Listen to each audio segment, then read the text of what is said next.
So, maayong buntag sa tanan. Mag-exercise na punta sa ato ang glutes. Ang glutes exercise kay mga ehersisyo na siya para muligon ug mo siya pang atong mga puwet. O kanang ginatawag nga mga glute muscles. Ang glutes naglangkob na siya sa gluteus maximus, pinakadako, gluteus medius, gluteus minimus.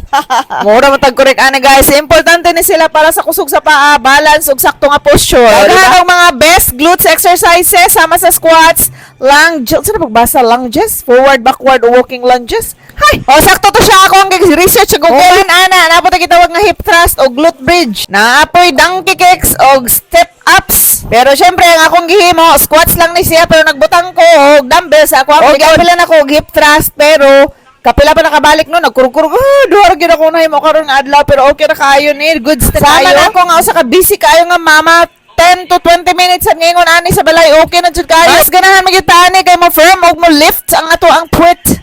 Mas ligo ng lower body, makatabang siya sa back pain, mas maayo ang posture og mas confident sa form. Ang importante ani nga 3 to 4 times a week, consistent lang gyud. Balag na ra kasbay. Matay sa akong coach ani no, akong igsoon si Mitch. Di pa siya maka-exercise kay dako pa man ang iyang tummy, wa pa man nilugwa si baby. So, pwede kayo kadali ra ang akong pag-exercise pero ang akong singot grabe nagtubod-tubod na gyud siya.